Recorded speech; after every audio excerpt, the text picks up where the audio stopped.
भाजपा घाटशिला विधानसभा कार्यालय में शुक्रवार को केंद्रीय मंत्री सह खूंटी के भाजपा प्रत्याशी अर्जुन मुंडा ने प्रेस वार्ता किया। प्रेस वार्ता को संबोधित करते हुए उन्होंने कहा कि यह चुनाव देश के लिए बहुत ही अहम है। देश को उज्जवल भविष्य की ओर ले जाने वाला और सशक्त भारत गढ़ने वाला यह चुनाव है।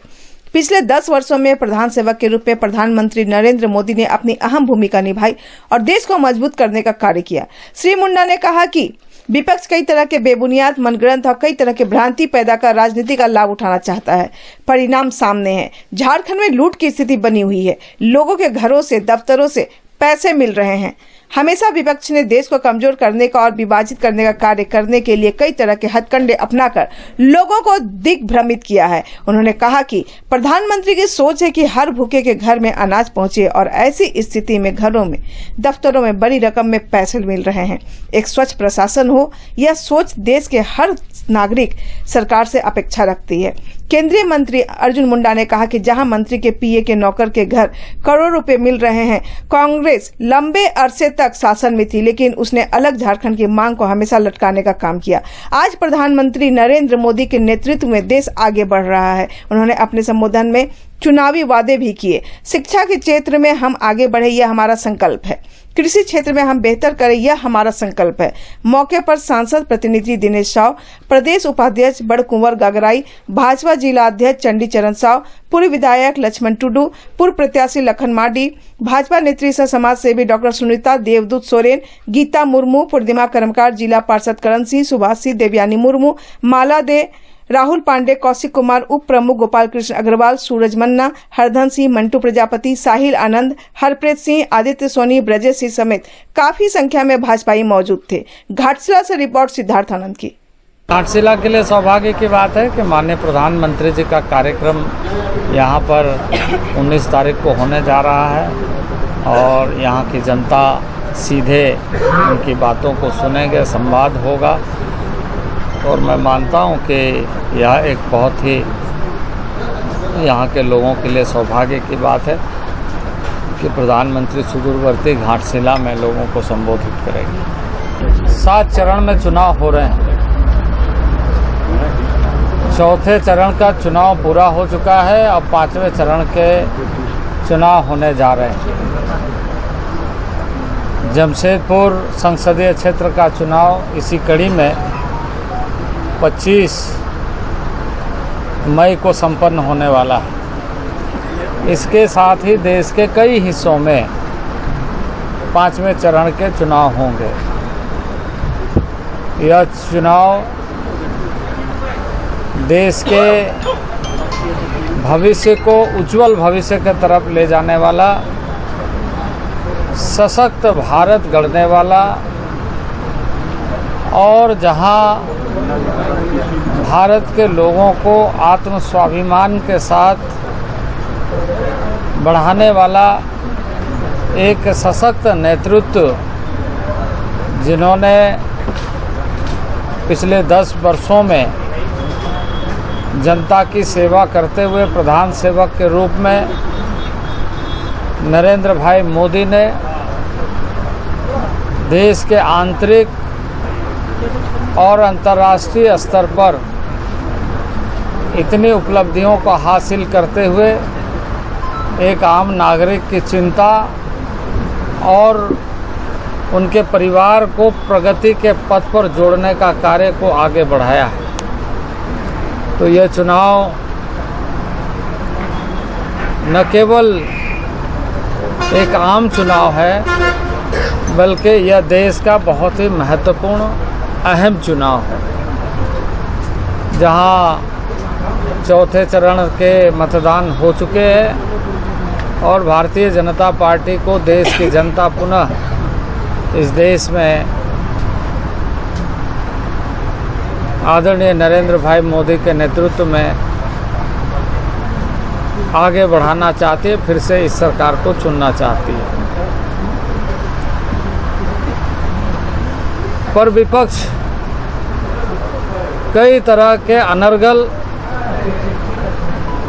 कई तरह के बेबुनियाद और कई तरह के मनगढ़ंत और लोगों में भ्रांति पैदा करके राजनीतिक लाभ उठाना चाहता है।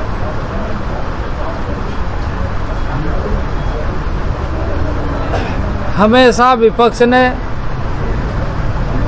देश को कमज़ोर करने का, देश को विभाजित करने का और देश के लोगों में वैमनस्यता पैदा करके लाभ लेने का प्रयत्न किया है और आज भी उसी तरह का हथकंडा अपनाने का विपक्ष का रवैया चल रहा है। जहां विपक्ष इस तरह के मनगढ़ंत, इस तरह के बेबुनियाद, इस तरह के भ्रांति को पैदा करना चाहता है, वह आज आपके सामने है कि जनता के गाढ़ी कमाई को लूट का जरिया कैसे बनाया जा रहा है। एक स्वच्छ प्रशासन हो, एक स्वच्छ सेवा भाव से सरकार काम करे, ये देश के राज्य की जनता अपेक्षा रखती है और यह चाहती है। पर पिछले दिनों झारखंड में जिस तरीके से आपने एक सांसद के तिजोरी से 350 करोड़ से अधिक, तो वही मंत्री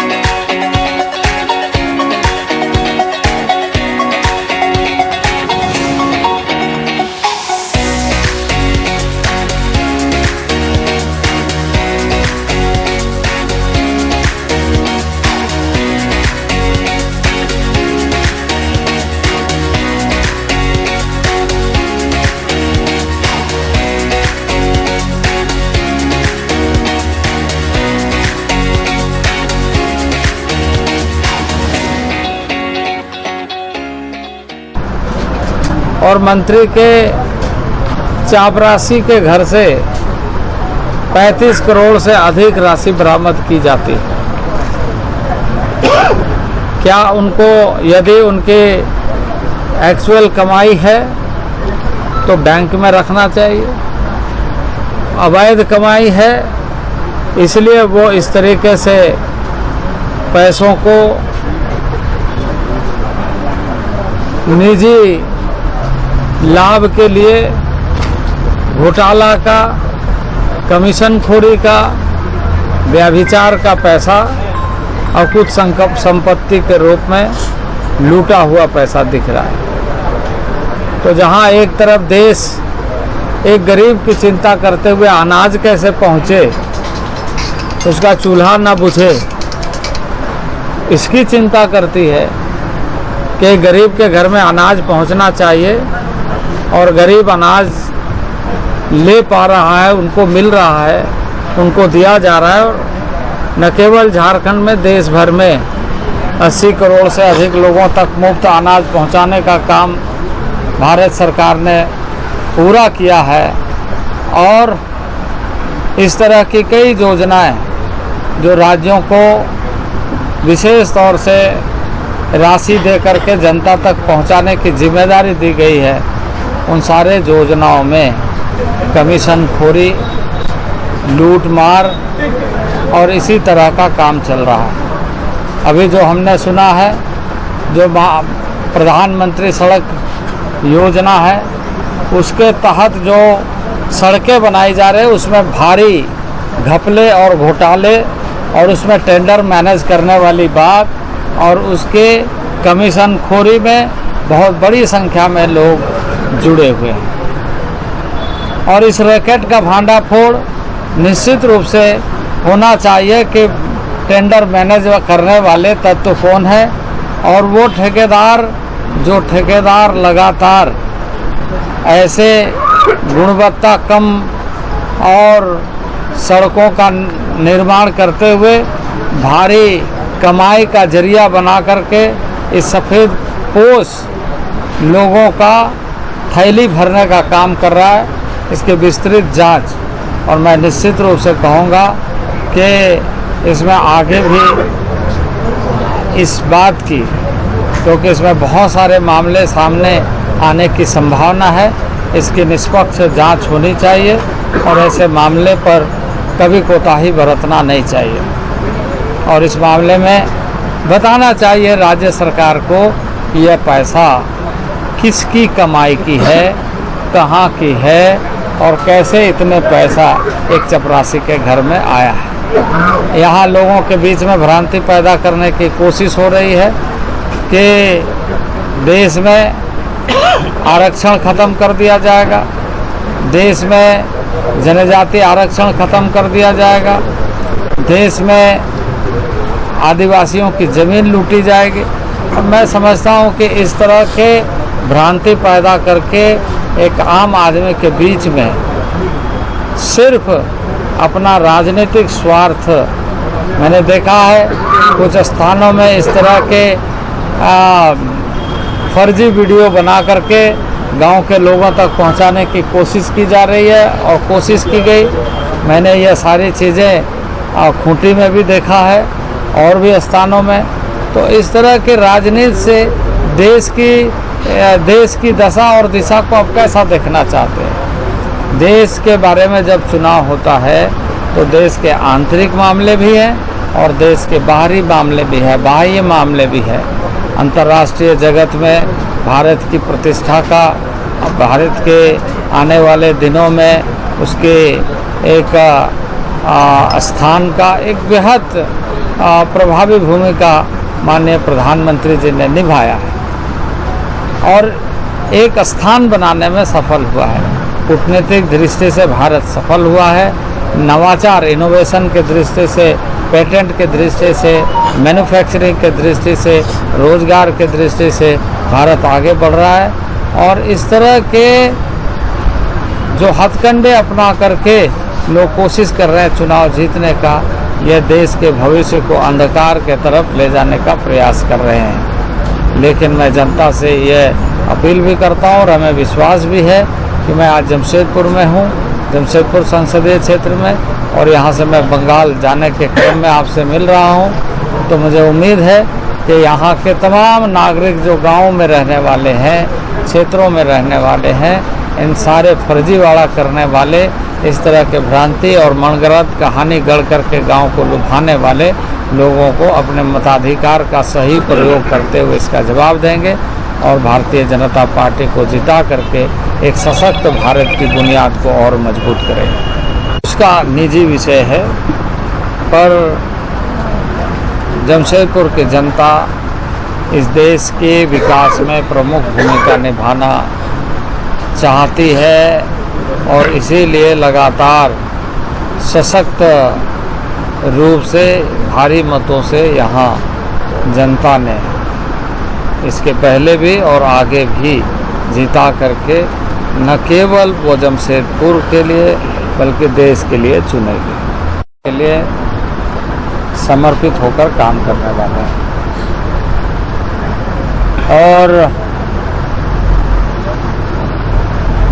इस समय चुनाव देश में हो रहा है, लेकिन देश के सभी मंत्रालयों के पदाधिकारियों को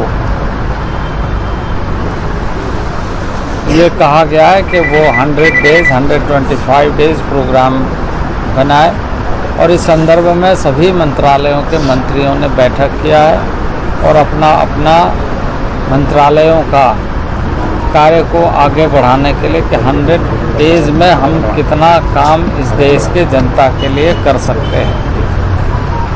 टारगेट ओरिएंटेड, यानी जो पदाधिकारी चुनाव के समय में कुछ तो व्यस्त रहते और कुछ व्यस्त नहीं होते, पर काम मंत्रालय का नहीं रुकना चाहिए, काम का डायरेक्शन सही होना चाहिए, रिजल्ट ओरिएंटेड होना चाहिए और शॉर्ट टर्म में और लॉन्ग टर्म में कैसे काम को देश के लिए किया जा सकता है उसकी दूरगामी लक्ष्य निर्धारित करते हुए कार्य योजना को आगे बढ़ाना चाहिए।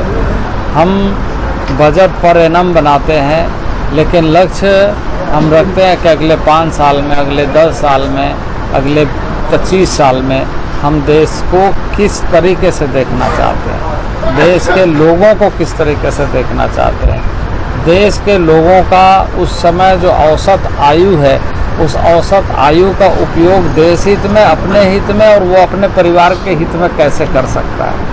तो in terms of human resources, in terms of resources, सारी चीज़ों के मामले में एक ट्रांसपेरेंट वे में क्योंकि ये लड़ाई सिर्फ इस देश का शासन यानी हम घर का पोषण कर रहे हैं, ये एक विषय है, लेकिन घर के पोषण के साथ साथ उसके माध्यम से घर का प्रगति कैसे हो रहा है, यानी हम इंटरनली देश के अंदर देश के समस्त लोगों को जन सुविधाओं की दृष्टि से जो दे रहे हैं, उन जन सुविधाओं के उपलब्धता के कारण देश की प्रगति कितनी हो सकती है। यानी किसी परिवार को अगर इस तरीके से आकलन करें कि उनके घर में समस्या है तो वो चिंताग्रस्त रहता है, तो उसको चिंता मुक्त करेंगे तो वो बाहर का भी सोचना शुरू कर देगा कि आगे क्या करना है।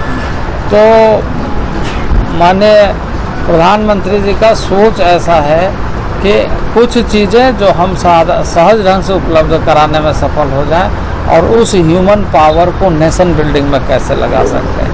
वो नेशन बिल्डिंग इंडिविजुअल लेवल में उसको बेनिफिट करेगा तो नेशनल लेवल में कंट्री को प्रोग्रेसिव बनाएगा, प्रोग्रेस होगा कि इसकी जो भी संभावना हो सकती है उसको लोग करेंगे। इसमें देखा जाएगा भविष्य के लिए क्या है। इस समय ऑफ एंड तरीके से हम हर एरिया के इंडस्ट्री के बारे में नहीं इंफॉर्मेशन आपको दे सकते हैं क्योंकि वो मेरा सब्जेक्ट नहीं है, लेकिन ओवरऑल इंडस्ट्रियल डेवलपमेंट के लिए मोदी गवर्नमेंट कमिटेड है कि ऐसे चीज़ों का जिससे वैल्यू एडिशन हो सकता है उसको आगे कैसे बढ़ाया जाए।